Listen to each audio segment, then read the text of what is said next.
Assalamualaikum warahmatullahi wabarakatuh. Perkenalkan, nama saya Kartika Rizkinwari. Di sini saya akan mempresentasikan hasil tugas legal opinion saya yang berjudul Kawin Tangkap, Praktik Tradisi Menyeleweng yang Merampas Hak Perempuan. Pada hari Kamis, tanggal 7 September 2023, terjadi aksi kawin tangkap di Desa Waimangura, Kecamatan Wewa Barat, Kabupaten Sumba Barat Daya, yang dilakukan oleh sekelompok pemuda dengan cara menculik seorang wanita berinisial DM dan membawanya kabur menggunakan mobil pick-up. Aksi tersebut terekam kamera warga dan viral di medsos. Polres Sumba Barat Daya telah menahan 4 dari 5 orang pelaku dalam kasus kawin paksa tersebut sebagai tersangka. Tradisi kawin tangkap biasanya dilakukan oleh keluarga mempelai pria yang terhalang belis atau mahar tinggi dari perempuan. Namun, tradisi kawin tangkap yang terjadi saat ini itu lebih mirip dengan penculikan karena sudah melenceng dan tidak sesuai dengan tradisi. Lebih mirip penculikan yang melanggar hak-hak perempuan dan hak asasi manusia. Terdapat 3 isu hukum yang menjadi fokus tugas legal opinion saya. Yang pertama ada bagaimana uraian penerapan pasal 328 KUHP, sub pasal 333 KUHP, dan pasal 10 Undang-Undang Nomor 12 Tahun 2022 tentang tindak pidana kekerasan seksual. Lalu yang kedua ada bagaimana pertanggungjawaban para pelaku dalam kasus kawin tangkap wanita berinisial DM yang terjadi di Desa Waimangura, Kecamatan Wewa Barat, Kabupaten Sumba Barat Daya. Yang terakhir itu adalah bagaimana tindakan yang seharusnya dilakukan oleh negara dalam menindaklanjuti tradisi kawin tangkap yang merampas hak-hak perempuan. Dasar hukum yang saya gunakan itu ada Undang-Undang Dasar Negara Republik Indonesia tahun 1945, ada Kitab Undang-Undang Hukum Pidana atau KUHP, adalah Convention on the Elimination of All Forms of Discrimination Against Women atau CEDAW, yaitu konvensi mengenai penghapusan segala bentuk diskriminasi terhadap perempuan. Ada Undang-Undang Nomor 1 Tahun 1974 tentang perkawinan. Selanjutnya ada Undang-Undang Nomor 12 Tahun 2022 tentang tindak pidana kekerasan seksual atau TPKS. Lalu ada Undang-Undang Nomor 39 Tahun 1999 tentang hak asasi manusia. Analisis hukumnya bahwa pada artikel 16 CEDAW itu mengatakan bahwa the same right freely to choose a spouse and to enter into marriage only with their free and full consent. Jadi pasal 16 tersebut menyatakan secara jelas bahwa perempuan itu memiliki hak bebas untuk memilih pasangan dan untuk masuk ke dalam pernikahan hanya dengan persetujuan mereka yang bebas dan penuh. Tetapi sayangnya, perempuan-perempuan yang menjadi korban praktik kawin tangkap hak tersebut dirampas. Jadi mereka tuh tidak memiliki hak untuk memilih pasangan ataupun masuk ke dalam pernikahan dengan persetujuan mereka secara bebas dan penuh. Ya karena perempuan-perempuan korban praktik kawin tangkap tersebut mereka diculik, dipaksa untuk menikah.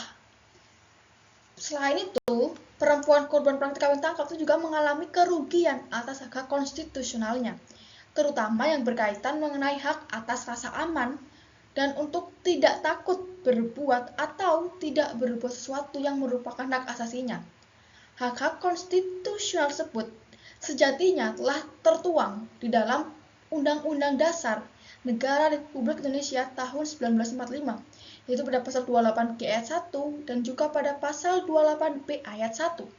Pada pasal 28G 1 yang berbunyi bahwa setiap orang berhak atas perlindungan diri pribadi, keluarga, kehormatan, martabat, dan harta benda yang di bawah kekuasaannya, serta berhak atas rasa aman dan perlindungan dari ancaman ketakutan untuk berbuat atau tidak berbuat sesuatu yang merupakan hak asasi.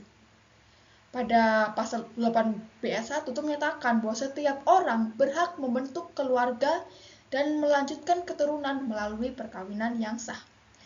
Lalu timbul pertanyaan, perkawinan yang sah itu perkawinan yang bagaimana? Untuk mengetahui perkawinan yang sah, dapat melihat pada pasal 10 ayat 2 Undang-Undang Nomor 39 Tahun 1999 tentang hak asasi manusia, yang kemudian ditegaskan ulang dalam pasal 6 ayat 1 Undang-Undang Nomor 1 Tahun 1974 tentang perkawinan. Pada pasal 10 ayat 2 Undang-Undang HAM itu menyatakan bahwa perkawinan yang sah hanya dapat berlangsung atas kehendak bebas calon suami dan calon istri yang bersangkutan, sesuai dengan ketentuan peraturan perundang-undangan. Ketentuan tersebut itu ditegaskan dalam pasal 6 ayat 1 Undang-Undang Nomor 1 Tahun 1974 tentang perkawinan, yang menyatakan bahwa perkawinan harus didasarkan atas persetujuan kedua calon mempelai. Jadi, dalam praktik kawin tangkap, seharusnya perkawinan tersebut tidak sah karena tidak didasarkan atas persetujuan kedua calon mempelai. Karena perempuan dalam praktik kawin tangkap, mereka tidak memberikan persetujuannya karena mereka itu diculik. Nah, kawin tangkap itu biasanya itu dilakukan secara tidak manusiawi. Biasanya perempuan korban kawin tangkap itu akan diculik oleh segerombolan laki-laki di depan tempat publik, di publik umum gitu. Sehingga perempuan yang ditangkap itu akan mengalami kesulitan untuk melawan. Begitu juga dengan keluarga korban yang tidak bisa memberikan perlawanan yang berarti. Lemahnya perlawanan keluarga korban itu karena mereka berada dalam kondisi terperangkap dan situasi yang mendesak, sehingga mereka tuh mau tidak mau mengiyakan perkawinan anak perempuannya yang terlanjur diculik oleh pihak laki-laki. Selanjutnya, dalam pandangan hukum pidana itu menerangkan bahwa setiap orang yang mengalami perampasan atau penangkapan oleh orang lain yang tidak dikehendaki dapat dikategorikan sebagai penculikan. Sehingga dengan kata lain, hukum penculikan dapat digunakan. Pada pasal 328 KUHP itu menyatakan bahwa barang siapa membawa pergi seseorang dari tempat kediamannya atau tempat tinggalnya sementara dengan maksud untuk menempatkan orang itu secara melawan hukum di bawah kekuasaannya atau kekuasaan orang lain, atau untuk menempatkan dia dalam keadaan sengsara diancam karena penculikan dengan pidana penjara paling lama 12 tahun. Pada pasal 332 ayat 2 KUHP menyatakan bahwa pelaku kawin tangkap itu juga dapat dikenai hukuman pidana penjara paling lama 9 tahun. Sebagaimana bunyi pasalnya, bahwa paling lama 9 tahun barang siapa membawa pergi seorang wanita dengan tipu muslihat, kekerasan atau ancaman kekerasan dengan maksud untuk memastikan penguasaannya terhadap wanita baik di dalam maupun di luar perkawinan. Sedangkan dalam pasal 333 ayat 1 KUHP itu bahwa pelaku kawin tangkap itu juga dimungkinkan untuk dikenai hukuman pidana penjara paling lama 8 tahun. Sebagaimana bunyi pasal itu barang siapa dengan sengaja dan melawan hukum merampas kemerdekaan seseorang atau meneruskan perampasan kemerdekaan yang demikian diancam dengan pidana penjara paling lama 8 tahun. Dalam kasus kawin tangkap yang dialami wanita berinisial DM, para pelaku ini dikenai pasal 328 KUHP sub pasal 333 KUHP dan pasal 10 Undang-Undang Nomor 12 Tahun 2022 tentang tindak pidana kekerasan seksual atau TPKS. Pada pasal 10 Undang-Undang Nomor 12 tentang TPKS itu menyatakan bahwa setiap orang secara melawan hukum memaksa menempatkan seseorang di bawah kekuasaannya, orang lain atau kekuasaannya untuk melakukan atau membiarkan dilakukan perkawinan dengannya atau dengan orang lain dipidana karena pemaksaan perkawinan dengan pidana penjara paling lama 9 tahun dan atau pidana denda paling banyak 200 juta rupiah. Pasal 10 ini itu menjadi sebuah penegasan bahwa pemaksaan kawinan itu juga tidak hanya dalam KUHP tapi juga diatur dalam Undang-Undang TPKS. Pasal 10 Undang-Undang Nomor 12 Tahun 2022 pada pasal 1 ini itu juga ditegaskan pada pasal 2 pada ayat 2-nya. Itu pada ayat 2 pada pasal 10 ayat 2 Undang-Undang Nomor 12 Tahun 2022 tentang TPKS itu menyatakan bahwa pemaksaan perkawinan yang dimaksud dalam ayat 1 termasuk pemaksaan perkawinan dengan mengatasnamakan praktik budaya. Jadi jelas bahwa praktik kawin tangkap yang menjadi sebuah praktisi tradisi dalam masyarakat Sumba itu dapat dikenai hukuman pidana penjara.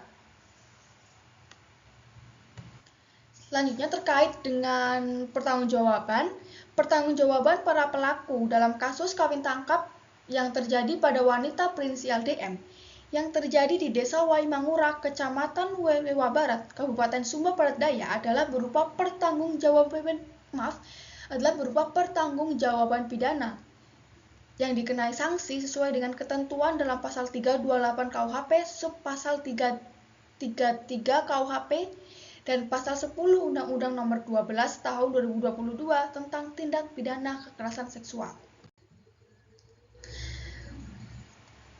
Komitmen negara Indonesia untuk menghapuskan pemaksaan perkawinan itu tertuang dalam berbagai produk hukum dan perundang-undangan sebagaimana yang telah saya paparkan sebelumnya. Lebih lanjut lagi dalam pasal 5 ayat 1 dari SIDAU itu menyatakan bahwa pemerintah itu berkewajiban untuk secara partisipatif dan akuntabel melakukan langkah-langkah yang komprehensif, tidak terbatas pada penyusunan peraturan dan kebijakan dalam rangka mencegah praktik kawin tangkap dan memberikan dukungan pemulihan bagi perempuan yang menjadi korban praktik kawin tangkap. Selanjutnya itu Kementerian Pemberdayaan Perempuan dan Perlindungan Anak atau KPPA itu semestinya melakukan kerjasama dengan kementerian dan lembaga yang relevan, baik di tingkat nasional maupun lokal, dengan memastikan pelayanan pemulihan korban yang berkualitas dan dapat diakses oleh perempuan yang menjadi korban kawin tangkap. Selain itu, perlu juga adanya suatu kegiatan untuk menggencarkan pendidikan publik dalam rangka mendorong kesetaraan gender dan pencegahan diskriminasi dalam bentuk apapun, termasuk tindakan kawin tangkap. Kesimpulannya adalah, kawin tangkap ialah praktik tradisional di Sumba yang telah menyimpang dari asalnya, dan sekarang itu lebih mirip dengan penculikan dan pelanggaran hak asasi manusia. Praktik kawin tangkap merampas hak-hak perempuan, termasuk hak untuk memilih pasangan dan memasuki pernikahan dengan persetujuan bebas dan penuh. Pada pasal 328 KUHP, pasal 333 KUHP, dan pasal 10 Undang-Undang Nomor 12 Tahun 2022 tentang tindak pidana kekerasan seksual digunakan untuk menjerat pelaku kawin tangkap. Pelaku kawin tangkap dapat dikenai hukuman pidana sesuai dengan ketentuan dalam KUHP dan dalam Undang-Undang TPKS dengan ancaman hukuman pidana penjara hingga 12 tahun. Negara itu harus memastikan bahwa perempuan dapat memasuki perkawinan dengan persetujuan secara bebas dan penuh, sesuai dengan komitmen dalam SIDAU yang telah diratifikasi oleh Indonesia melalui Undang-Undang Nomor 7 Tahun 1984 tentang pengesahan konvensi mengenai penghapusan segala bentuk diskriminasi terhadap wanita. Pemerintah itu perlu mengambil langkah-langkah komprehensif, termasuk penyusunan peraturan, kebijakan, dan pendidikan publik untuk mencegah praktik kawin tangkap dan mendukung pemulihan korban perempuan yang menjadi korban dalam praktik kawin tangkap.